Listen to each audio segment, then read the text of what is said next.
Olha, se por um lado fazer exercícios é essencial, por outro é preciso equilíbrio para que a prática não traga mais danos do que benefícios à nossa saúde, né? Pesquisas apontam que 60% dos atletas amadores, eles sofrem de problemas relacionados aos treinos em excesso. E sobre esse assunto, a gente conversa agora com o médico do esporte, Eduardo Gonçalves. Doutor, seja muito bem-vindo aqui no Ver Mais, uma boa tarde.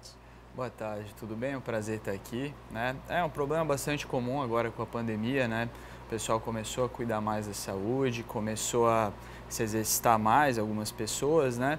E às vezes a gente acaba pecando por excesso, né? Fazendo demais ao invés de menos e não dando tempo para descansar e acaba às vezes se machucando ou sofrendo algum problema. É aquilo que acontece quando a gente fala, é o atleta do fim de semana, né? Passou a semana inteira jogado no sofá, sem fazer uma caminhadinha. E aí no fim de semana vai lá jogar futebol e depois faz uma caminhada e dá mais uma pedalada e aí realmente sobrecarrega o organismo. Seria isso, mais ou menos, para a gente exemplificar para quem está em casa?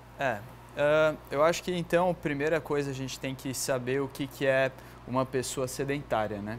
Uma pessoa sedentária é uma pessoa que ela não está engajada numa atividade física, no exercício físico, 3 vezes por semana, por 3 meses. Se a pessoa não está fazendo isso, ela é considerada uma pessoa sedentária, né? Então, se essa pessoa se classifica aí dentro, então ela vai, vou fazer final de semana alguma coisa, vou começar novamente. Se ela, por exemplo, só faz 2 vezes por semana, então ela não está apropriada para isso, ela é considerada sedentária, né? E o sedentarismo, eu acho que é muito importante a gente classificar ele como inatividade física, né? E se a gente pegar e colocar como todas as causas que matam as pessoas, como diabetes, hipertensão, obesidade, dislipidemia, AVC, qualquer coisa que você conseguir pensar, o que mais está relacionado a causas de morte é a inatividade física, é o sedentarismo. Então, para combater isso, a pessoa fala, bom, então eu vou começar a fazer o tal do exercício físico, vou jogar meu futebol, coisa e tal.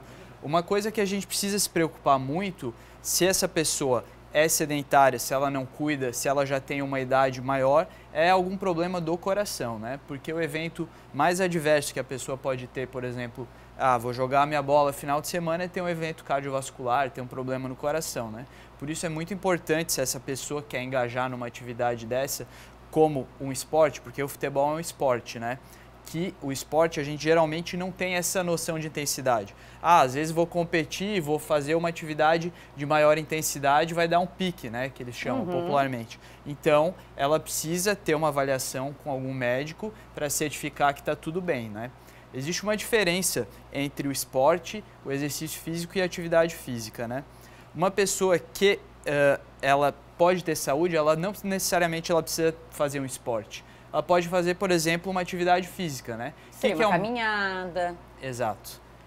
Mas até não necessariamente uma caminhada, qualquer coisa. Subir escada, você pegar a sacola do mercado, fazer compras, você levar seu cachorro passear, tudo isso é considerado atividade física, ou seja, se mexer. Então, pessoas que fazem atividade física são mais saudáveis. Quando ela se programa para fazer alguma coisa, por exemplo, eu vou à academia ou vou fazer uma caminhada, isso é o exercício físico. Entendi. Claro, porque daí são atividades do dia a dia, as atividades físicas, né?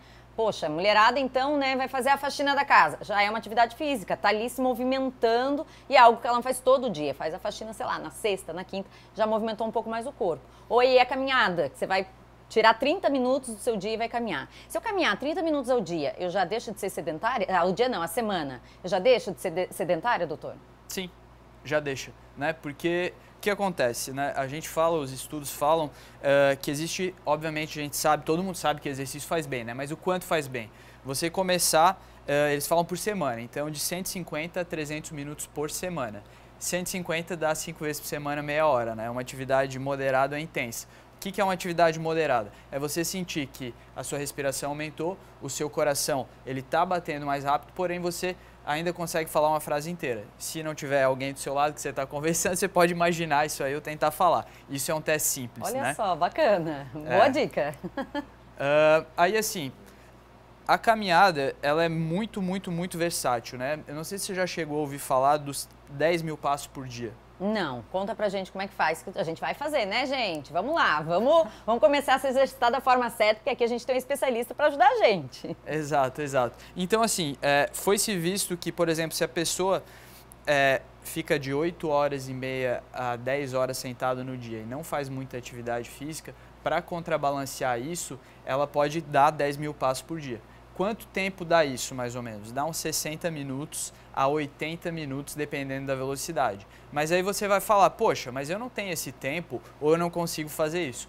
Porém, não necessariamente você precisa fazer esses 60, 80 minutos seguidos. E pode ser dividido por qualquer tempo. Ou seja, eu vou caminhar 10 minutos para o trabalho e volto 10 minutos. Já são 20 minutos. Entendeu? Vou fazer mais 20 minutos, já dão 40. Entendi. Entendeu?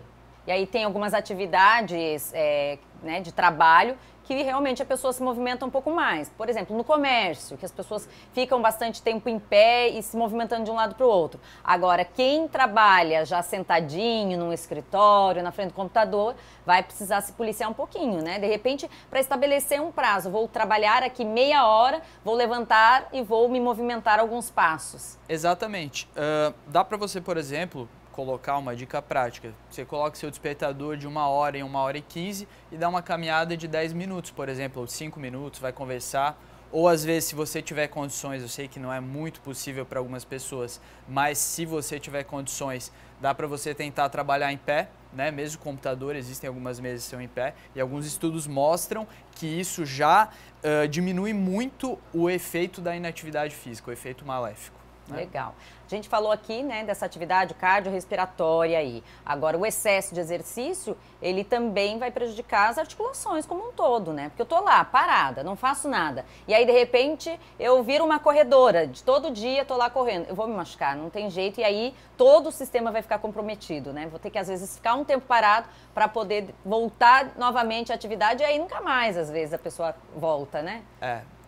O que eu sempre digo é que o ótimo é inimigo do bom, né? Então, e a nossa saúde, assim, nosso corpo ele não funciona com coisas muito agudas, né? Então a saúde ela é construída, né? Ela não é de um dia para o outro, ou seja, vou correr uma maratona amanhã e vou ficar saudável. Não funciona assim, né? Então, a partir do momento que você comece devagar, né? Respeite os limites do seu corpo. Pode começar, por exemplo, se você quer correr, comece caminhando no começo, né? Se quero já começar a praticar um esporte que já tenha mais alta intensidade, vá ao médico, certifique que você não tem nenhum problema que necessite olhar tanto osteoarticular, né, das articulações muscular quanto cardiológico, né?